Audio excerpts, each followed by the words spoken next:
Hello friends, joint family Chowdhury পরিবারে তোমাদের সবাইকে স্বাগত জানাচ্ছি। আর সকাল সকাল আমার কর্তাবাবু কি নিয়ে এসেছে দেখো। তো দেখো কারি পাত্তাগুলো দেখেই কিন্তু লোভ লাগে, এত সুন্দর কারি পাত্তা। যাই হোক, আমি এগুলো দিয়ে আজকে বানাবো সকালের ব্রেকফাস্ট ধোসা। তো ধোসার জন্য নিয়ে নিয়েছি 1 বাটি বেসন, 2 বাটি সুজি আর ছোট টেবিল চামচের 4 চামচ ময়দা। বেসন তো আগেই নিয়েছি 1 বাটি, আর পরিমাণ মতন লবণ। তো এইটুকুনি লাগবে, আর জল দিয়ে এটা গুলিয়ে রাখতে হবে, ব্যাটারটা বানিয়ে রাখতে হবে। আর এটা অবশ্য মেনুটা আমার মেজোজাই বলছিল, মানে কি লাগবে না লাগবে ওই পরিমাণগুলো আমাকে বলে দিচ্ছিল। ওই বলেছিল আগের দিন যে আজকে ধোসা খাবো, তো সেই জন্যই আজকে ধোসা বানানো হচ্ছে। আর এই যে মানে বাড়ির, তোমাদের কাছে একটা কথা বলি, বাড়ির কেউ যদি কিছু খাবে বলে সেটা যদি বানিয়ে খাওয়াতে পারে, সত্যি মনটা কিন্তু খুব ভালো লাগে। আর এদিকে বসিয়ে দিলাম আমি বাদাম, আর হলো নারিকেল, আর অল্প কাঁচা লঙ্কা। এগুলো আমি ভেজে নিচ্ছি একসাথে। কাঁচা লঙ্কা নারিকেল এগুলো না ভাজলেও হয়, কিন্তু ভাজলে কিন্তু খুব টেস্ট হয়, সেই জন্য একটু শুকনো খোলায় ভেজে নিলাম। আর পেস্টও করে নিয়েছি, আর সাথে দিয়ে দিয়েছি আমি রসুন আর পেঁয়াজ, এগুলোও আমি পেস্ট করে নেব।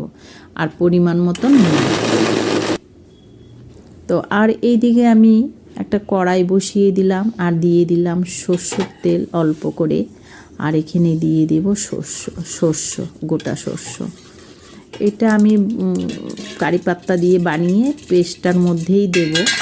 এই যে শস্যটা হয়ে আসছে যখন, তখন দিয়ে দিলাম পেঁয়াজ, আর এখানে দিয়ে দিলাম কারি পাত্তা। তো এটা নেড়ে চেড়ে ভালো করে লাল করে আমি ব্যাটারটার মধ্যেই কিন্তু দেব, সেই জন্যই এটা করা। আর সত্যি গন্ধটা এত সুন্দর বের হচ্ছিল না, তোমরা যদি না বানিয়ে খাও বুঝতেই পারবে না, বানিয়ে খাবে তাহলেই বুঝতে পারবে। এই যে আমি ভাজাটা এখানে দিয়ে দিয়েছি। আর তোমরা লক্ষ্য করবে আমি কিন্তু তেলটা খুবই পরিমাণে কম দিই, কিন্তু এটা কিন্তু শরীরের জন্য খুবই ভালো, খুবই হেলদি খাবার। আমাকে হেলদি খাবারটা রাখতেই হয় বাড়িতে, যেহেতু পেশেন্ট আছে, তোমরা জানোই আমার মিস্টার ক্যান্সার পেশেন্ট, তো ওইটা মাথায় রেখেই কিন্তু আমাকে বানাতে হয়। তো আমি দেখলাম ব্যাটারটা একটু মানে ভারী হয়েছে, সেই জন্য আবার একটু জল দিয়ে দিয়েছি। আর এই যে এখানে আমি দিয়ে দিলাম গোলমরিচের গুঁড়া, আর যে আমি যেহেতু জল দিয়েছি একটু কিন্তু সাথে নুনও দিয়েছি, এটা কিন্তু মাথায় রাখতে হবে। তো যাই হোক, আমি আবারও ঢাকনাটা দিয়ে দিলাম। আর এদিকে যে আমার চাটনিটা হয়ে গেছে, বাদাম চাটনিটা একটু দিয়ে দিলাম সরষের তেল। ধোসা দিয়ে সকালবেলা এই চাটনিটা দিয়ে খেতে না সত্যি দুর্দান্ত লাগে। আর তোমাদের যদি আমার এই ভিডিওটা দেখছো তোমরা যারা, যদি ভালো লাগে একটা লাইক কমেন্ট শেয়ার করে দিও কিন্তু। আর নতুন বন্ধুরা সাবস্ক্রাইব করতে একদমই ভুলো না।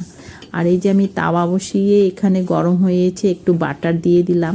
আর আমাদের বাড়িতে ব্রাশটা ছিল, কোথায় যে গেছে পরিষ্কার করার সময় খুঁজেই পাই না। তো আমি বেশিরভাগ এই বেগুনের মুখটা দিয়েই আমি এইভাবে করেই দেই, কিন্তু তোমরা কিন্তু হাসাহাসি করো না, এটা আমি করি। এটা আমি আমাদের মাদেরকে ছোটোবেলায় দেখেছিলাম, যখন কোনো এরকম পিঠা বানাতো ওরা এভাবেই করতো, তো এটা আমার মাথায় ছিল, এইভাবেই করি আমি। তাই যাই হোক, আমার ধোসাটা দেখো আমি এইভাবেই বানাচ্ছি ধোসাটা। আর সত্যি ধোসাগুলো না এত সুন্দর উঠে যাচ্ছিল, মানে খুব অনেক সময় হয় না, মানে উঠতে চায় না, তাওয়ার থেকে লেগে লেগে যায়, কিন্তু না, খুব সুন্দর হচ্ছিল।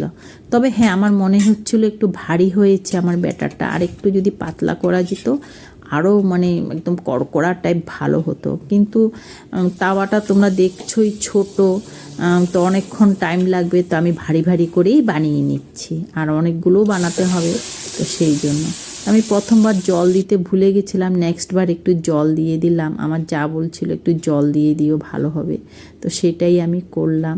তো দেখো আমি পরপর একটা দুটো দেখাচ্ছি। তোমরা কিন্তু ভালো লাগলে আবারও বলছি একটা লাইক কমেন্ট শেয়ার সাথে সাবস্ক্রাইব করে দিও নতুন বন্ধুরা। আর তোমরা সব সময় এরকম হেলদি খাবার খাবে, ভালো থাকবে, সুস্থ থাকবে, এটাই আমি চাই, সবাই যেন সুস্থ থাকে। তো যাই হোক, আমার দেখো কি সুন্দর ধোসাগুলো হয়ে যাচ্ছে। তোমরাও কিন্তু যদি ভালো লাগে এইভাবে একটু বানিয়ে খাবে। আর গন্ধটা কিন্তু দুর্দান্ত বের হচ্ছিল, আমি তোমাদেরকে বুঝাতে পারবো না, এখান থেকে বানিয়ে খেলেই বুঝতে পারবে। তো আমার হয়ে গেল সকালে ব্রেকফাস্ট, আমার কর্তাবাবুর জন্য রেডি। আমি সবজিটা আর দেখালাম না, ওর জন্য একটা পাতলা ঝোল করেছি। ও শুকনা শুকনা খেতে পারে না, সেই জন্যই ওর জন্যই বানানো। আমরা সবাই কিন্তু বাদাম বাটা দিয়েই, বাদামের চাটনি দিয়েই খেয়েছি। তো দেখো বন্ধুরা, খুব সুন্দর হয়েছে কিন্তু। আর এই যে আমার বোনটাকেও দিয়ে দিয়েছি আমি। তো এখন আমার যা খাবে তারপর আমি খাবো। তা আমার যাও এসে গেছে, ও নিজের হাতে বানাচ্ছে, আমারটা ভারী হয়েছে বলে। তো যাই হোক, আজকের জন্য এতটুকুনি। টাটা, নেক্সট আরেকটা ভিডিও নিয়ে আসবো। আজকের জন্য বাই।